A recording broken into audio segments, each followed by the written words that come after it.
Hi everyone, I am coming to you from sunny Greece with some more hot tips on travel with children as I am here in real time with my children. So, the last episode that I brought you from this series from Greece was all about what to pack when you're traveling international. So, if you haven't listened to that one, please go back 2 episodes and listen to that one. This one is all about flying international with children. And for those of us living in Australia, we know that often it's more than a 5, 6, 7 hour flight. In my case, it was 24 hours, and then we had another 4 hour drive to our final destination. So, a few questions have come in about travel on the aeroplane, and I'm going to hit you with them now with some of my responses. So, actually, before I do that, um, I will mention that this is an unedited version of our episode. It's a completely different format to our usual episodes that we're doing. But I thought, whilst I'm in Greece, what better to take my microphone with me and give you the intel? So, first question that came through was, did you try to time your flight based on the children's sleep routine? So, I know a lot of people who do that. They're like, I want a nighttime flight because it's going to be easier for my children to sleep on one. I actually think that's a really good idea. A lot of the flights that go to Europe are often nighttime anyway, so that's what we did. It was great because we were able to check our bags in. We were fortunate that we had lounge access. We had a little bit of food at the airport, and then by 8, 9 o'clock we were able to get on that plane, and the kids were slowly able to fall asleep. Well, essentially what we did was we had them up. They you were able to, when everyone's coming into the plane, they were up, they were watching their iPads, or they were coloring, or whatever they were doing, got up in the sky. And then I sort of, half an hour to an hour later, I said, all right, we're changing into our pajamas, it's time for us to have a sleep now. Changed them in, gave them their comforters. I was like, this is sleep time now. I mentioned in the previous episode, they had their cushy kids' pillows. They sort of leant back on them. I said, no technology, everything's off now. Let's just try and sleep. Fortunately, they were exhausted and they did fall asleep, and they slept for 7 hours, which was just like amazing. But I think that's the beauty of the evening flight. Had it been a morning flight, yeah, it would have probably been a little bit more challenging. Um, so one of the questions that came through as well was, what did you give your kids when the plane goes up and then lands? So, with your ears popping and things like that. I've traveled a lot with our children I've got a 4 and 5 year old, but we've traveled a lot since they were babies. When they were really little, I would give them the bottle. So, or, just something to suck on, because that sucking motion is what will prevent your ears from popping. But one time, actually, I made the error in giving my child the bottle as we're taxiing down the runway, and then we got delayed on the runway. So they drank the whole bottle and we're still not up in the air. And so that was a mess. So after that, I was like, no, no, no, they only get the bottle when we are literally about to go up in the air. Um, just to kind of make sure that that doesn't happen again. So yeah, so that was my tip for babies. However, for children, we actually gave them Chupa Chup lollipops, just lollipops, because they're just constantly sucking. And the beauty of a lollipop is that it might take half an hour to finish. So, similarly, they sucked on that and then had the lollipop as we went down as well. And we're quite fortunate we didn't have any issues with sort of ears popping and things like that. Maybe we're just lucky, but I think the lollipop may have also supported them.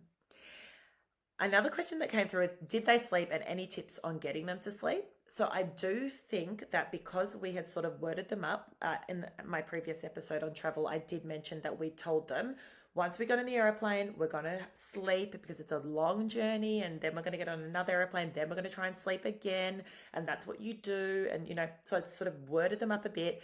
Then I fully got them changed into their pajamas. It was almost the best I could as far as nighttime routine goes. I got my youngest a warm cup of milk as well. I just tried to, that's what he has before he goes to bed, and just tried to really wind them down.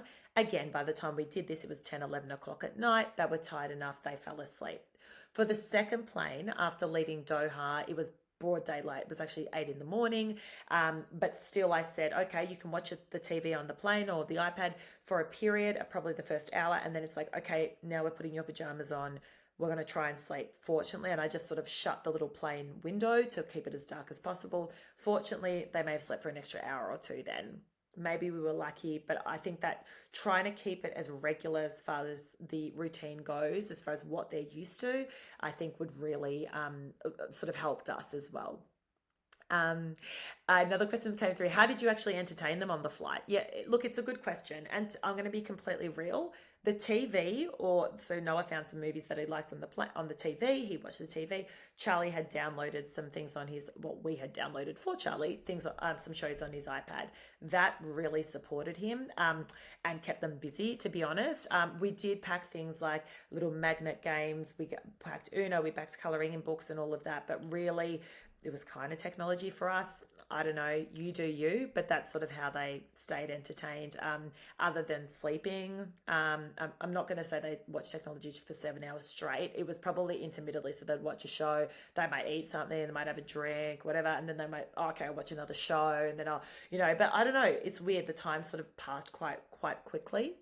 How did you go between flights was another question, because yeah, that's a fair question, and they actually said I'm so nervous because they've got a trip coming up that my toddler's going to have a meltdown in the middle of the airport. So yes, I feel you for that person who asked. Between flights, our boys actually did quite well, but we were fortunate that we had access to some showers, so we gave them a shower. We then gave them food. They then might have done some colouring in, watched a show while we waited for our flight. They did pretty well. I think they were sort of exhausted and in a bit of zombie land, so there weren't too many big emotions. I have travelled with toddlers though as well, where there are, or babies, where it can be really quite difficult. I found that having, for example, the travel pram with me meant that when I was traveling, the yo-yo is what I recommended in my previous episode. Even if they were feeling a bit ratty, I just kind of put them in the pram, give them, I don't know, a snack, and we just kept pushing on to our flight. So all things to sort of think about. When you're between airports, I don't think there's a magic, bullet as to what to do. You just need to survive and get through it. So think about the things that make your kids kind of excitable or happy, or well rested, and maybe go with that. But fortunately, this was our easiest trip traveling international because our kids were that little bit older. So look, that was sort of our experience on the flight itself. For those who are interested in, okay, well, what did you actually pack? What was on your carry-on luggage? What couldn't you live without? All of that. Please see our last episode with, I think we're going to probably call it Packing Essentials or something along those lines, to understand better how I organize things in order to be able to sit on that flight with our children for 24 hours.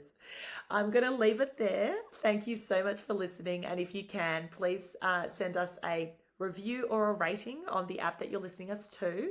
It helps us basically reach more people the more ratings we get.